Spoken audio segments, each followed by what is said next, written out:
Thank you, Kat, and good afternoon. Before we begin, I would like to let everyone know that this session is being recorded. These recordings will become available on our website after a session. We are very excited to have all of you join us for the 17th Dent Echo. My name is Kato, and I will be assisting the team in facilitating today's session. For those who may be new to ECHO, this is a model that builds virtual communities of practice and learning. Sessions include a didactic presentation and de-identified case-based learning and group discussion to foster deep knowledge and build individual capacity. Some notes before we get started. Please stay muted unless you're speaking. You can also use the chat to raise questions and share your perspective. Please remember that no personal health information is allowed in either the chat or our discussions. To help us with attendance, please enter your name, affiliation, and email into the chat. If you would like assistance with your connection throughout the session, please chat Karen, our lovely Dent Echo IT for today. These sessions are enabled for closed captioning. If you would like to view captions for this session, please navigate to the bottom of your Zoom window and select the Show Captions option in the More menu. To receive CDE credits, registration is required through the UT Health CDE website, and you would need to be on the session throughout the duration of the presentation. We will also follow up by email with instructions for completing the post-session evaluation and attaining your credits post-session. And if you haven't already completed the pre-session questionnaire, you can do this now using the link which Karen shared in the chat. And also, we are always looking to recruit more case presenters. If you have a case you would like to share with the Dent Echo Network, please let us know. Echo is an all teach, all learn supported model, and Echoes thrive on the interaction from the full learning network. So we encourage all to participate in the conversation today. We also encourage you to join by video if you can, especially during discussion portion of the session. Our session today will include a didactic presentation from Dr. Bordoy on dental extractions in patients on anticoagulation therapy, followed by case presentation and discussion. In the spirit of all teach, all learn, we encourage you all to share your experiences, questions, and perspectives. And with that, we'll move on to introductions. Dr. Chava. Thank you. I'm Suman Chava, and the principal investigator on this grant that supports Dent Echo. Welcome to everyone. Thank you, Dr. Chava. Dr. Dot.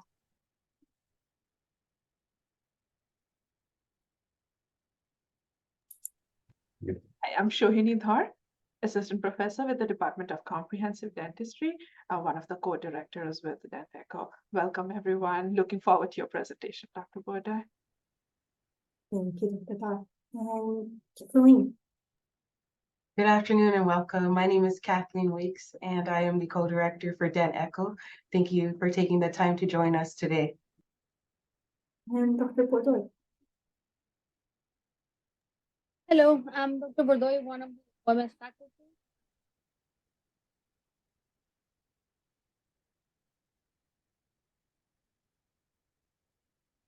Dr. Bordoy.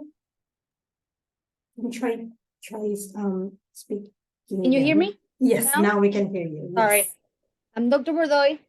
I'm one of the OMS faculty here at UT San Antonio. I'm going to be the speaker for today. Okay. Thank you so much. And whenever you're ready, please take it away. Green.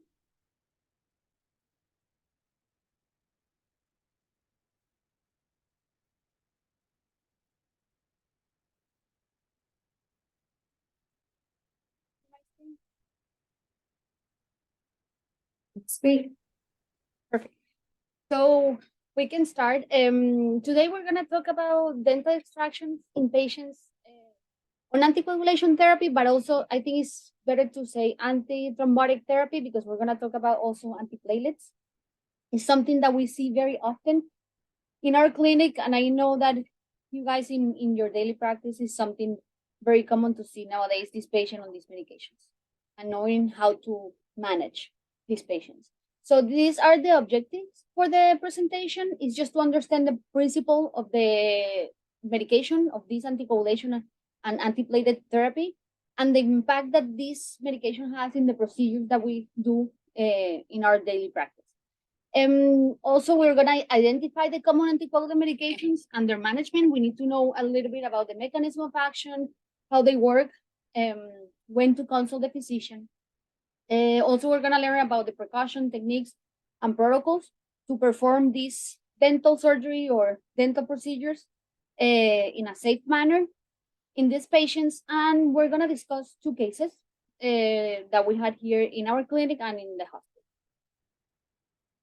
So let's start with a little bit basics. I'm not gonna go very deep on this topic, but we need to know about hemostasis before we talk about anticoagulation therapy and medications. And the hemostasis is just that complex physiological process that is gonna limit the blood loss when we have a vascular injury, trauma, surgery. And it's usually it's usually two phases going to be involved in this hemostasis: primary hemostasis and secondary hemostasis. The primary hemostasis, I'm going to show you a slide, but usually it's platelet at the aggregation and addition. And the phase 2 is the coagulation cascade. Okay, just to obtain a good hemostasis in order to stop the bleeding after a procedure, trauma, or a vascular injury. Okay, as I told you before, hemostasis can be divided into stages or phases, and the primary hemostasis, the one or the cells in charge of this process is going to be platelets. So it's going to be platelet aggregation and adhesion, and the secondary hemostasis is going to be the coagulation phase. Okay, that is going to be the coagulation cascade. We're going to have a fibrinolytic phase, because after that hemostasis is obtained, we're going to need to get that blood dissolved to just have a normal healing process. Okay. So phase 2, or the second phase of the hemostasis, is going to be the coagulation cascade. It's going to be the one in charge of that, the process. We know that we have an intrinsic pathway and extrinsic pathway. This is something important to know, because a lot of the medication that these patients are prescribed with, depending on the medical disease that they have, systemic disease, they're gonna act, or the mechanism of action is gonna be in specific coagulation factors, receptors in this cascade, especially anticoagulants. Antiplatelets is gonna be more related to adhesion and anti-aggregation of the platelets.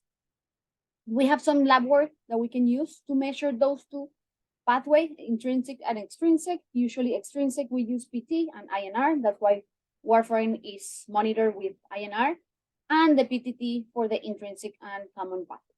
Okay. So indication for these medications. Usually these patients are gonna be in anticoagulant medication or antiplatelet medication, is because they have history of DVTs, deep venous thrombosis, history of pulmonary embolisms, history of arrhythmias like atrial fibrillation. We know that atrial fibrillation can cause clots that can travel to other areas, and we can have strokes. Patient with history of strokes, patient with valve replacement, usually mechanical valve replacement.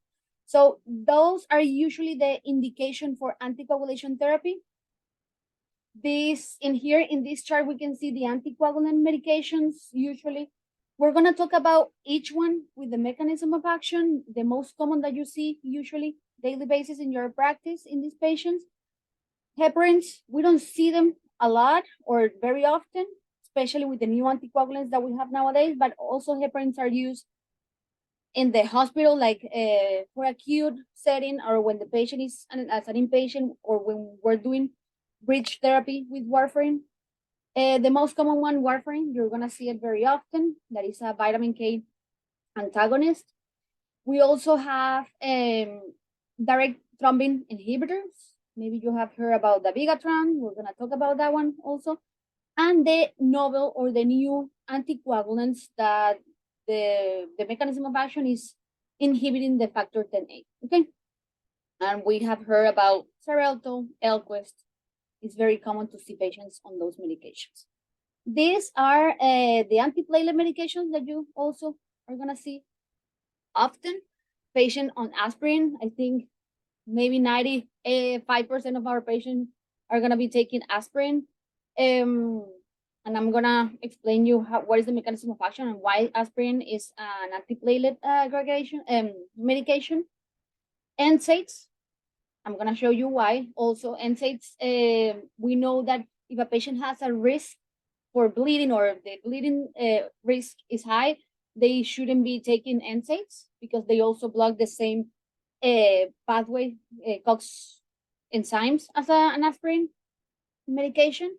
We're gonna have the ADP inhibitor, very common also clopidogrel, Plavix, and we're gonna have other medication like fibrinogen receptors inhibitors that we don't see very common, but we'll have some patients taking those medications. Okay, so to start talking about the anticoagulant medications, these are the targets of this type of drugs. I'm gonna go through each one, but we have heparins. As I told you before, we have different type of heparins, unfractionated heparins and low molecular weight heparins. They're gonna block the complex of the heparin combined with the antithrombin. They're gonna inactivate some coagulation factors, okay, the ones in blue, like 9, 7, 10, and 2. Sorry, the ones in pink. Vitamin K antagonist is the warfarin coumadin, and he's gonna block usually 3 of the 4 vitamin K dependent factors, okay, 2, 9, 5, and 2. And we're gonna have direct thrombin inhibitors, inactivating thrombin, and the factor 10A inhibitors, the new or the novel anticoagulants. They're gonna inhibit factor 10A, okay, that is in the common path. So let's briefly talk about each one. Heparin, I'm gonna combine both. They kind of work, or they have kind of the same mechanism of action. They're gonna bind to this antithrombin and they're gonna inactivate factor 10A, okay? And the result is gonna be anticoagulation. They're indirect inhibitor of the thrombin. They're usually indicated for DVT, PE, pulmonary embolism, history, and we can use PTT as a test to measure just the anticoagulation with heparin, okay, not with low molecular weight heparin, with the unfractionated heparin. Warfarin.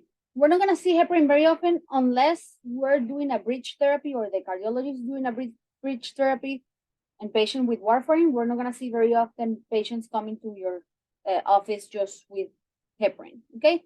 But you can have some. Warfarin, very common medication, is usually recommended or prescribed for patients with heart valves. I think that's very common to see. Patient with DVTs, PEs, or history of DVTs, PEs, with acute myocardial infarction, okay, AFib. But nowadays, you'll see more patients on this novel anticoagulation therapy because they're easy to manage. And I'm gonna also talk a little bit about that. We can measure the coagulation of the vitamin K antagonist, coumadin, warfarin, with a test that is PT and INR, okay? Usually we have targets depending on the systemic disease of the patient or why the patient is prescribed with this medication. Usually the target of this INR is gonna be between 2 and 3, between 2.5 and 3.5. And that is very important to know because also with those numbers, you are gonna make decision or you're gonna make decisions in your practice if you need to consult the physician depending on the risk of bleeding of the patient, okay? Important, the half-life of the warfarin is generally 20 to 60 hours, okay? So it's long, it's not, that's why it's, nowadays it's easier to treat this patient with the novel anticoagulation therapy when the half-lives are no more than 15 hours. We have also the direct anticoagulants, oral anticoagulants, or novel direct anticoagulants. They're factor 10A inhibitors, and we have heard or we are seeing them more often in our practice when we see patients on these medications. The good or the advantage of these medications are, first, there is no routine monitoring like the INR patient on warfarin. They usually go to an INR clinic and they get the INR checked periodically because it's a little bit difficult to control that the target of the INR based on the amount of milligrams of warfarin that they are taking. This medication, they don't need it. They're considered safer and more predictable, okay? Because they're targeting just one factor and the shortened half-life, as I mentioned before. So one of them or some of them are Xarelto. I think maybe you have heard them, Eliquis, Apixaban, Rivaroxaban. And if you see, the half-life goes between 5 hours and no more than 15 hours, okay? It's less than a day compared to the warfarin that is 60 hours. Dabigatran is also a direct oral anticoagulant. It's a direct thrombin inhibitor, okay? It's not a factor 10A inhibitor. And also the half-life is shorter. It's between 12 to 17 hours. So antiplatelet medications. Why aspirin is an antiplatelet or is considered an antiplatelet medication, and why patient with risk of bleeding, they shouldn't be taking NSAIDs is because of this. This is how aspirin and NSAID work. This is the arachidonic acid cascade, and aspirin and NSAIDs are gonna block COX enzyme. When they block COX enzyme, they're gonna impair the thromboxane dependent platelet aggregation, okay? Because the platelets need this thromboxane A2. So when we block COX 1 and 2, we're not gonna have that aggregation. These are the target of the drugs that we see more often and the drugs that are available in the market. When we have a injury, surgery, trauma, we're gonna have that platelet addition and activation, okay? Aspirin is gonna block that thromboxane A2, so we're not gonna have the platelet aggregation.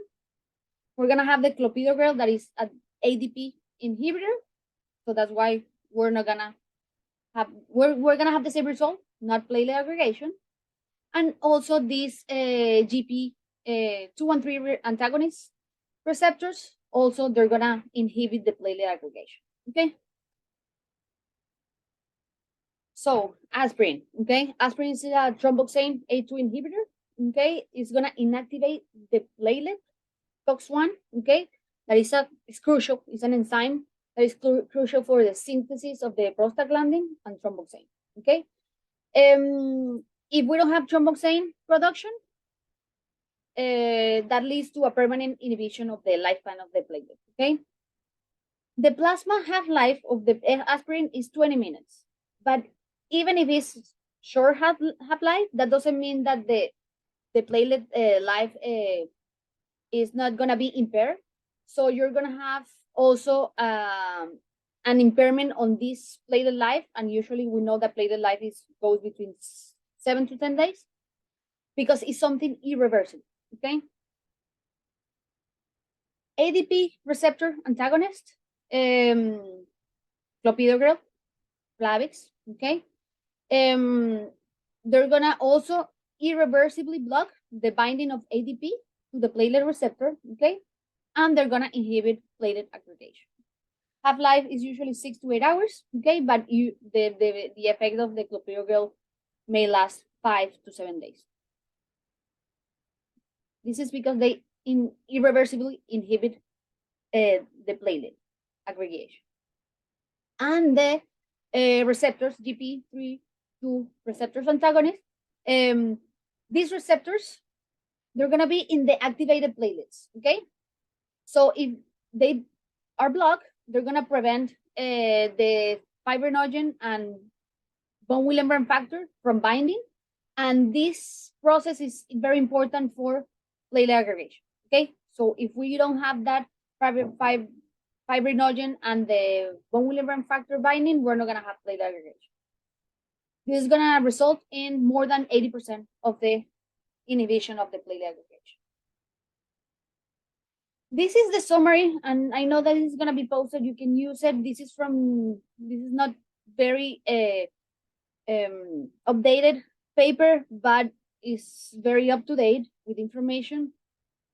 It has all information about anticoagulation medication, antiplatelet medication. I'm gonna just go through each one here to show you. So anticoagulants, we have the warfarin and the heparin, or the vitamin K antagonist medication and heparins. And you can see mean half-life, you can see reversible. Some of them have reversible drugs, some of them they don't have it. Warfarin can be reversed by vitamin K. It's efficient, but not very efficient, like in acute bleeding. We have for heparin protamine. In that paper, because they didn't mention anything about the anticoagulant factor XIIa inhibitor because they're more new. I found this in another paper where you can see same the ones that we use the most and the medication that we can use to reverse. Just one of those two, apixaban and rivaroxaban, is with and the Sanet alpha. Okay, it's very expensive, but at least we have a drug that we can use. For the direct thrombin inhibitors, dabigatran, that is one of the most common ones. It has recently approved, 2015, has a monoclonal antibody that is effective. Idarucimab is effective to reverse, okay, the dabigatran in a life-threatening or uncontrolled bleeding. And the antiplatelets, there is not a specific antidote in general for this one, because it's usually the half-life of the platelets. Okay, so the most important part about this is knowing the medications, knowing a little bit about the mechanism of action, and you can always go and review that, but it's your pre-op evaluation of that patient, okay? The most important part is knowing who is the patient. Doing a very good interview and having all the medical history, medications, history of surgeries. This is very important, okay, to assess the patient individual bleeding risk. If they had surgeries in the past, bleeding episodes, the medication that they're prescribed, if they use herbal remedies, because we know that herbal remedies can cause some bleeding, if they use over-the-counter medication, and all the prescribed medications that they're taking. We need to assess the bleeding risk, and I'm going to show you a little bit how to, in order to decide if we need to consult the physician, in order to decide if we need to do the procedure or the surgery that we're planning, okay? That is going to be based on medical condition, medications that the patient is taking, previous surgical history, complications. We can also request labs or medical records from the physician, and decide if we need to just get a medical clearance or just proceed with the surgery. Some of the literature has this information about what is low risk dental procedures requiring or not requiring anticoagulation therapy interruption. They're close, okay? Not everybody agrees with the same amount of extraction or the same amount of procedures or the specific procedures, but in general, they're similar, okay? So this is from J. AM Dent in 2019, where they described that low-risk dental procedures are considered dental scaling, dental restoration, and I agree with that, dental extractions, not surgically complex, and usually fewer than 3 teeth, okay? Soft tissue biopsy, endo procedures, implant placement, but also it will depend. One implant or a single implant compared to 2 implants for overdentures or all-on-4, that's totally, okay? Prosthodontic procedures, fixed crowns bridge. So that is considered low risk. This is an article from CHEST that is very new from 2022. They describe the preparative management of antithrombotic therapy for patients getting a lot of different procedures, okay, not just dental, major surgery, ophthalmic surgery, abdominal surgery, and they determine that minimal bleed risk surgery procedures is usually dental procedures. But dental procedures in this case, I think you need to be careful when you say that, because dental procedure can be just one extraction that I agree is minimal bleeding risk, but it can be a full mouth extraction, a abdominoplasty, all on four, that maybe I wouldn't say that it's not a minimal bleeding risk. Okay. Screening labs, as I told you before, each of the medication can have a lab to measure the anticoagulation and to check. Not all of them has one, but we have available warfarin. We can also take an INR. We have the ability in some of the clinics to have an INR machine, so that will help you a lot. Or the patient usually goes to an INR clinic and they should have all the records. That's very important because that will help you making your decision if you can do the procedure or not. If the patient is within the target, we're safe if we're doing minor dental procedures. We can also get PT, PTT, depending on the medication. Novel anticoagulation therapy, we don't have any test, okay, to measure. Okay, I'm gonna go through the guidelines and recommendation for each of the medication, when to stop, when not to stop, if we need to stop something, or if we don't need to. And then we're gonna go through some algorithm and management, okay? So vitamin K antagonists like warfarin, coumadin, this is one of the articles, the same, the CHEST from 2022, and I'm on 4 randomized trials, so good literature, show no significant increase in bleeding if the patient, they don't stop vitamin K in antagonist. We can do the procedure and there is no significant increase in bleeding. A meta-analysis also show no significant increase intra-procedural bleeding or post-op bleeding with this medication, continuing this medication, okay? So continuing this medication is associated with low risk of bleeding, warfarin. In the past, we used to say, warfarin, we need to do bridge therapy, stop it. For one tooth, you don't need to stop warfarin, okay? This is another article in the management of anticoagulated patients with dental alveolar surgery, and you can see here bleeding events, patient that didn't stop the medication compared to bridge therapy with low molecular weight heparin is higher, and sometimes when the warfarin dose is reduced, it's a little bit less, but it's not significantly statistically significant, okay, between all of the groups.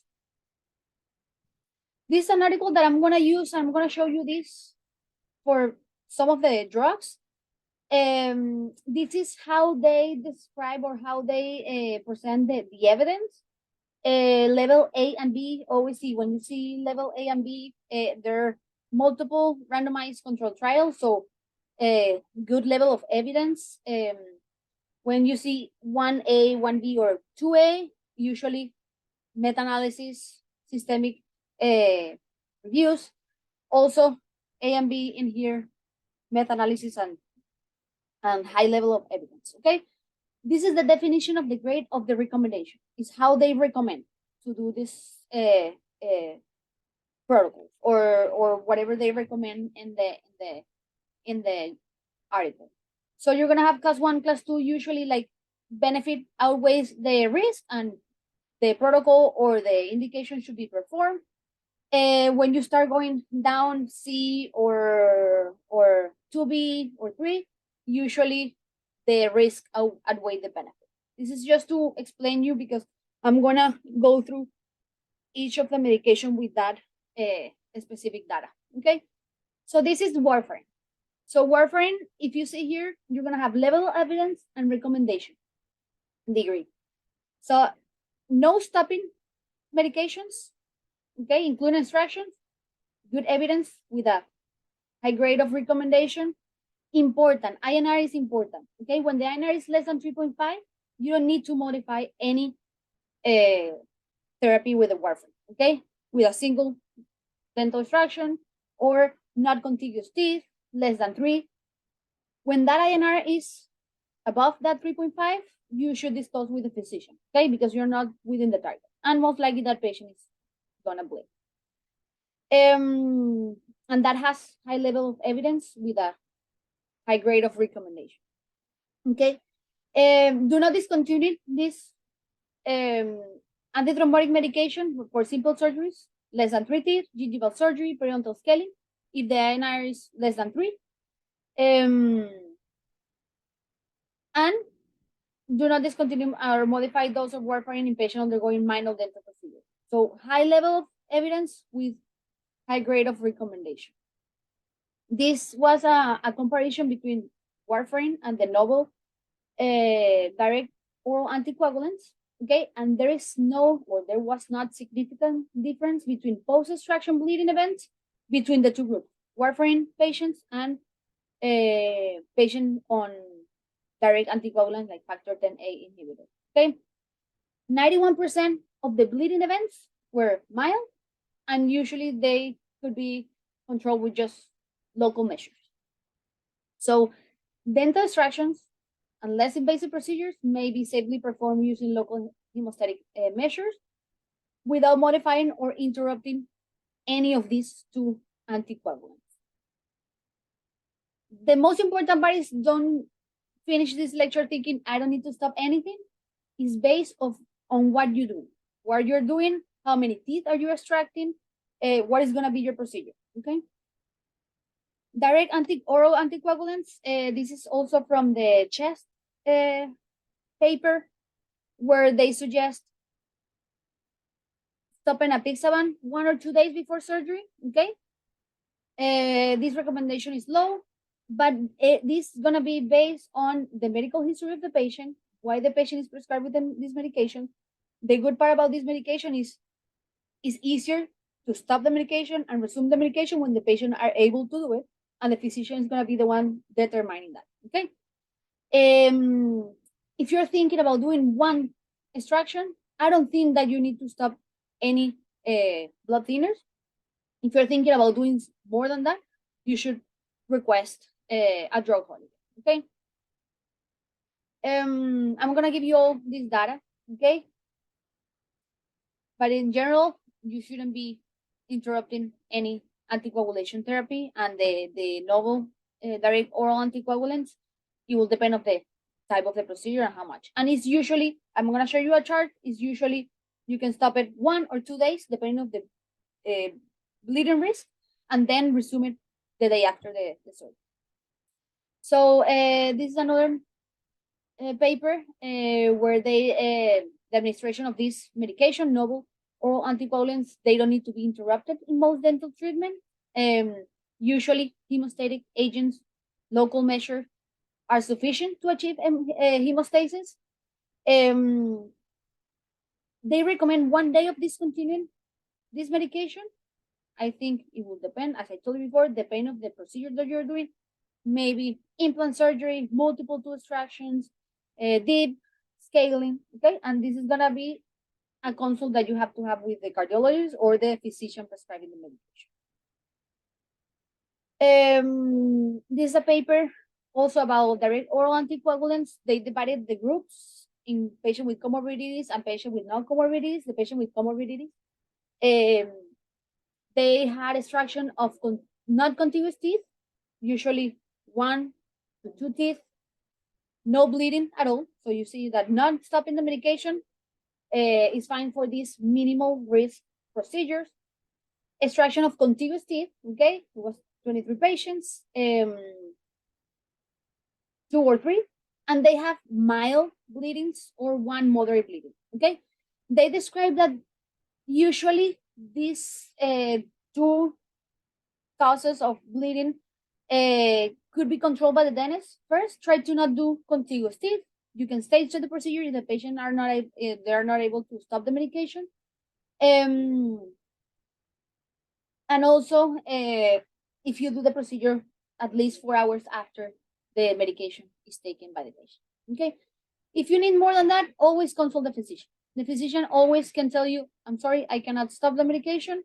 And you can just plan ahead and maybe stage the procedure or decide how to do it. This is a chart that I mentioned before. So you can see that this novel anticoagulation therapy, because of the half-life, there usually can be stopped 1-2 days before of the procedure. Dabigatran a little bit more than that, but when the risk of bleeding is high. So if the risk of bleeding is low, usually it's 1 to 2 days, and can be resumed the day after of the procedure. And that is going to be an indication from the physician. Antiplatelet therapy drugs. This is from the chest also. Patient for minor dental procedures, they suggest continue the both. Okay, the aspirin and the ADP inhibitor. But also in the guidelines, they mentioned that sometimes ASA can be continued and the antiplatelet ADP inhibitor like clopidogrel can be stopped. That will depend of the procedure that you're doing and the risk of the patient having a thromboembolic event. And that is going to be also a consult with your the physician. So if you're doing a full extraction, maybe I will request a drug holiday and see if the patient is able to stop at least one of them. They're usually agree with that, and they will send you a letter. Okay. Antiplatelet drug. This is another paper where they determine that dental extraction can be performed with continued the dual antiplatelet therapy. Okay. Usually, patient with periodontal disease or periapical lesion, maybe you're gonna have more bleeding in those patients, or the bleeding risk can increase. But with local measures are usually sufficient. Okay, for you to stop the bleeding. And there's no need to interrupt the antiplatelet before.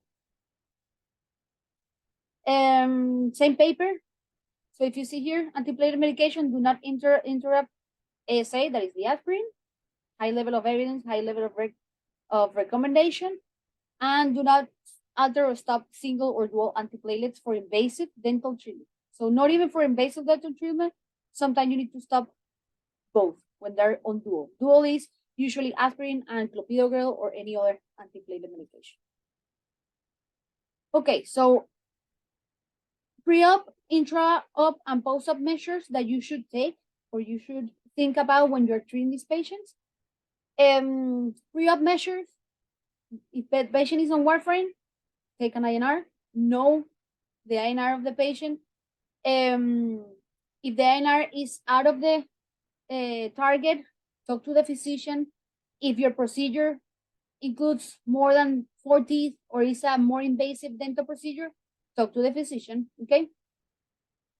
You can schedule larger number of visits, okay, for extractions, and usually try to plan in the morning, okay, because the patient comes bleeding after. It's better for them just to have the procedures in the morning. Operative measures, usually it's gonna be pressure, okay. Try to minimize surgical trauma. If a patient has periodontal disease and you're gonna do periodontal surgery, you can do a per quadrant and assess the bleeding while you're doing this. In the management of these patients intra-op, you can use pressure. It's gonna be your first option, okay. You can suture, okay. You can apply hemostatic agents, and I'm gonna show you this better. You can apply hemostatic agent. You can wet a gauze with tranexamic acid, and that is an antifibrinolytic medication, and it's gonna help you with hemostasis. You can also use Surgicel, gel foam, or bone wax if your bleeding is coming from the bone. So you need to first see where the bleeding is coming from. After you determine that the bleeding is coming from the bone, you can use bone wax and then use a little bit of gel foam, and always apply some pressure, okay? Post-op, as we talked before, do not prescribe NSAIDs, okay? because they're also COX inhibitors as analgesic. You can use gelatin, sponge, fibrin. This is more intraoperative. You can use tranexamic acid or aminocaporic acid as a mouthwash. You can prescribe that for a 2 regimen after surgery for those patients. And it's going to be this antifibrinolytic medication that they can use it as a mouthwash, okay? For hemostasis, try to remove the sutures 4 to 7 days.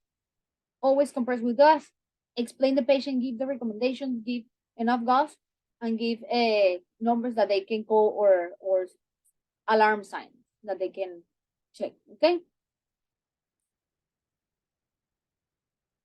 These are some algorithms that I found in the literature, okay?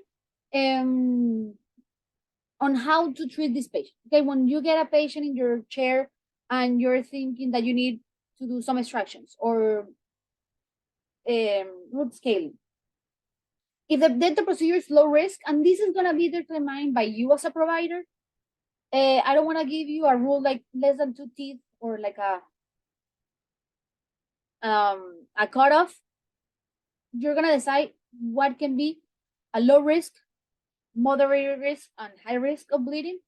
Usually it's more than 3 teeth, contiguous, more extensive procedures, but you determine that, okay? If you think that the dental procedure is low risk, you can just move forward and proceed with the surgery and use local measures, okay? Measures, like the same that we talked about, suturing, gel foam, Surgicel, tranexamic acid, okay? If you consider that the dental procedure is not low risk, moderate to high, you should get a clearance or you should talk to the physician to see if it's possible to do a drug holiday, okay? If you have a patient with warfarin, monitor INR is very important, okay? And ensure that you don't have any drug interactions with this medication, okay? And always routine follow-up. This is another algorithm, same. Determine the bleeding risk. If it's high, and they mention here that high risk bleeding procedures is complex extraction, more than 3 teeth, surgical extractions, procedures requiring a flap, I will say yes, but if it's just 1 tooth, maybe not that much. Periodontal surgery, crown lengthening, low risk bleeding procedure, simple extractions, incision and drainage. That sometimes incision and drainage, I will show you a case, can bleed, but they're considered low risk bleeding procedures, of course, depending on the incision and drainage and the space involved. Biopsies, subgingival scaling. So when you determine the risk, if the risk is high, you or arrange multiple appointments or just talk to the physician, okay, to see if you can do a drug holiday. If the risk is not high, treat without altering the anticoagulation therapy and post-op operative bleeding. If you get post-op operative bleeding after you did the procedure, the patient called you, you're gonna determine if that bleeding is severe or mild. If it's mild, just applying gauze should be enough. We get a lot of patients in the hospital, usually at night. They get procedures in the morning and they want to be transferred because they're bleeding, but usually it's because they have been speeding or they haven't been following a recommendation as well. So usually with pressure is enough. Sometimes we can do more. If it's a severe bleeding, we can use the same. We can use open the wounds, clean it out, bone wax, gel foam, Surgicel, and sutures, okay? And always follow with those patients. This is an algorithm that Dr. Jones, he used to be a resident here in the school. He graduated 2 years ago. He did a research, I think 1 year ago, 2 years ago before graduating about this, and he made an algorithm that I think is super helpful. After the research, these are all the medications that you're gonna see. He determined low bleeding, moderate bleeding, and high bleeding risk procedures based on whatever we're doing. So low bleeding risk, usually local anesthesia, 1, 2 distraction, simple restorations, moderate when you have more than 2 or 3 teeth extractions, dental implants, less than 3 sites, abscess, incision, and drainage. And high bleeding risk is more than 40, gingival surgery, dental implant more than 4 sites. And it's very important, he put it there, and I agree totally, it's gonna be determined by the provider. Okay, you're gonna determine that. He did this algorithm based on the medication that the patient are taking, anticoagulants, antiplatelets, or these novel direct anticoagulants. So if you have a patient on warfarin, check INR. If the INR is within the target, less than 3, you determine low or high bleeding risk. If it's low, proceed. Okay, you don't need to discontinue anything, local measure. If the bleeding risk is high, you consult with the physician to see if it's possible to do a bridge therapy or something different. Okay, when that INR is above 3, consult the physician. Okay, even if it's low risk bleeding, low bleeding risk procedure. Antiplatelets, clopidogrel, aspirin, okay, prasugrel. So monotherapy or dual antiplatelet therapy, if it's low risk, continue antiplatelet therapy and local measure. High bleeding risk, consult with the physician. And same for the novel anticoagulant therapy. Low and higher risk, low, always just continue with the anticoagulation, okay?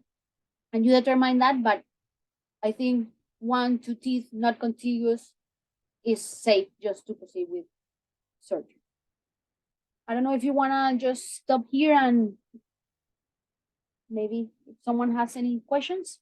Thank you, Dr. Godoy. Yes, I see one question, Dr. Hicks, if you, would you like to unmute and ask? Sure. Perfect. Have you had opportunity to treat these patients with a topical thrombin? We found it in University Hospital quite useful in the management of these patients, including liver failure patients with no measurable circulating platelets. Thank you. Yes, and I forgot to mention that we use it in the hospital quite often. When we have these patients, cirrhotic patients with thrombocytopenic patients, and we're usually taking this patient to the OR for, they usually need this for clearances. They cannot just do 1 tooth at a time because of the systemic disease and the prognosis of this systemic disease.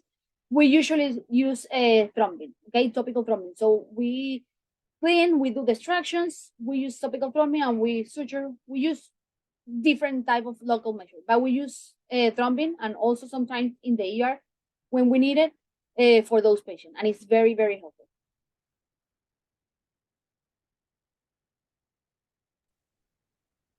Thank you. Are there any other questions for Dr. Godoy before we move on to the case?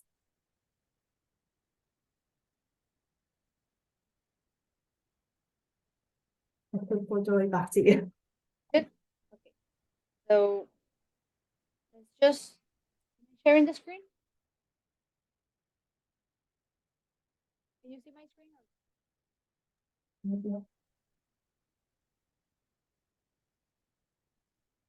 Now, yes.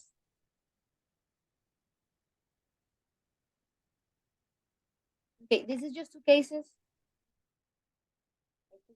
More time than I thought. These are 2 cases. We see this quite often. This is a patient that was referred for all of the mandibular teeth for extractions, alveoloplasty, and 2 implants for an overdent. Okay, this is the medical history of this patient, and you can see that she has an important significant medical history. Was acute MI, recent, I think was within a year. Left main stent a year ago, coronary arteriosclerosis with stenosis of the right coronary artery, AFib, carotid stenosis. And if you see the medication that she's on, aspirin and clopidogrel, dual antiplatelets therapy, and also Eliquis, that is a novel anticoagulant. Okay, so in this case, should we proceed thinking about what is the risk of bleeding of this patient? Should we proceed with the surgery, non-stopping medications, or should we consult the physician? Of course, in this case, we're doing 11 teeth plus 2 implants plus a veloplasty, and she's on dual antiplatelet therapy and also an anticoagulant. So we consult the physician, okay? This is the medical records and the note from the physician. And I'm gonna show you the most important part about this. Because of the risk of this patient, okay, having a thrombosis, the physician decided that Plavix and aspirin, the dual antiplatelets, needs to be continued. Like we cannot discontinue Plavix and aspirin. She was on Eliquis for the AFib, so the AFib, the Eliquis was stopped by the physician. So we had that patient in our chair for extractions, implants, and a veloplasty just on the dual antiplatelet therapy. This is the day of the surgery. She was oozing a lot. Okay, this is one of our residents, Dr. Carlos Hernandez, did the surgery. Everything went well, but he mentioned, and you can see in the note I will show you, immediately post-op, she developed a buccal hematoma. He mentioned it in the note. Even stopping the Eliquis, she was oozing a lot. Okay, we use local measure, bone wax, Surgicel, okay, for hemostasis, sutures. Just right after we finished, she developed this buccal hematoma, and with just compression, of course, we didn't discharge the patient right away. We stayed with her. We did pressure, okay, on buccal. We put an MTI, it's like a bandage here. So after 30 minutes, you have to determine first that that is not an expanded hematoma, and it was controlled. It was not oozing anymore, and we obtained hemostasis, okay? But this was a patient that, not difficult, but it's something that you need to have in your mind because it's a high bleeding risk procedure, and she was on this medication. So at the end, the implants were placed without any complication. The second case is a patient that we saw in the hospital. Okay, it's a patient that got to the hospital because her face was swollen. She had an infraorbital abscess associated with Grossley Curious number 11. Okay, and when she came, this was her medical history.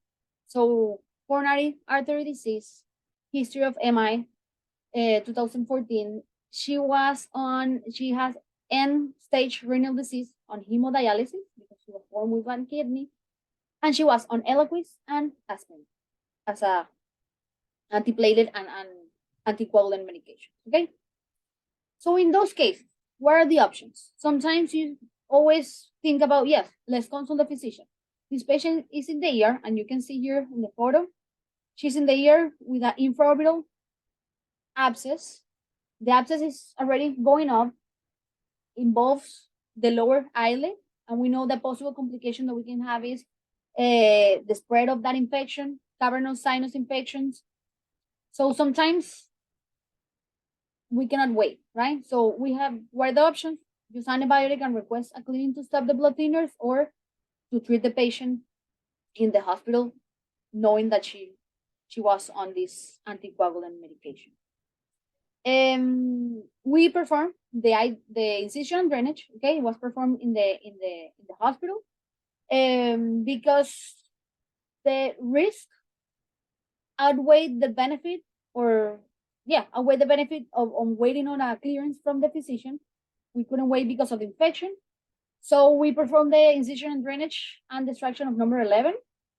The patient was admitted for observation and IV antibiotics, and you can see that just right after the procedure, a little bit better, but you can see already the hematoma, the ecchymosis on that area.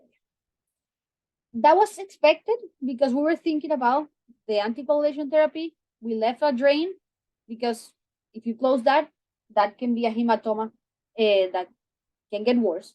So we left a drain just for that area to drain pus or infection, and also if the site was bleeding, for that blood to come out and not just stay there.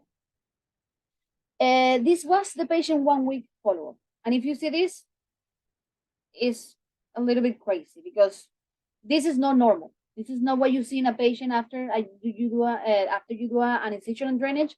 incision and drainage. Yeah, it's surgical trauma, but this was a lot worse. And this was just because of her medical history and the blood thinning, okay? We followed this patient, of course, this was 2 weeks after follow up this patient.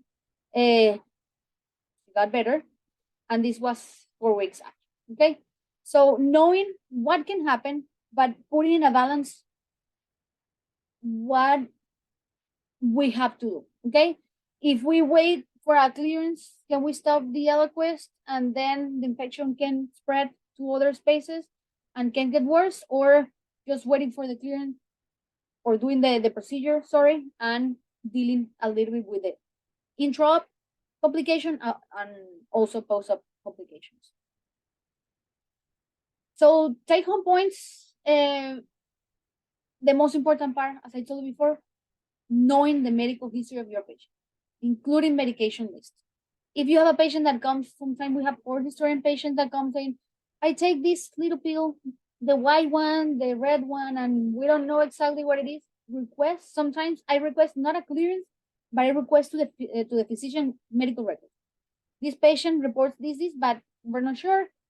I would like to have recent lab work, recent echocardiogram if I'm thinking about congestive heart failure or any other cardiovascular disease, list of medication that they're taking, for you to know what you have in your chair and what to do and how you make your decision based on that, in the information that you have, okay? It's crucial to evaluate the risk of bleeding associated with the procedure that you are planning to do, extractions, implants, periodontal surgery, okay? And this is gonna help you to determine if you need to consult the physician to do a drug holiday, if possible, or not, okay? If the potential risk of stopping the medication outweigh the benefit, it's better just to not discontinue the medication. Like the first patient that we saw, there's some medication that they cannot be discontinued, and you have to think about your procedure, or just stage the procedure, or you know that you're gonna deal with a little more of bleeding, of course, in a safe range, but knowing what can happen, because stopping the medication is gonna be high risk for that patient to have a thromboembolic event. We know that patients on vitamin K antagonist, warfarin, minor dental procedures with an INR less than 3, the medication, we don't need to modify or stop the medication, or ask the physician to modify or stop it. And for dual antiplatelets and these direct anticoagulants, factor Xa inhibitor and dabigatran, minor dental procedure with minimal risk, bleeding risk, we don't need to discontinue any medication, okay? Thank you very much. And if you have any questions, this is my email. You can reach out to me anytime. Thank you, Dr. Bordoy. Very informative presentation with a lot of data.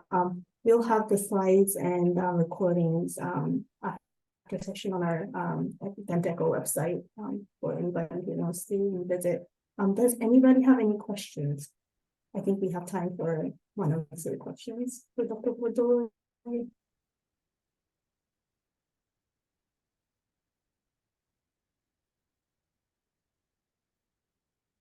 Don't be shy. No. Okay. If that's the case, I see that it's almost 1 p.m. So thank you to everybody for joining us for the 17th DentEcho. Please complete the post-session survey. The link Karen has dropped in the chat. And if you would like to present a case at our future sessions, please email us at dentecho@utesca.edu. And we hope to see you in 2 months for our next DentEcho. Thank you so much to everyone again for joining us today. Have a great rest of the day.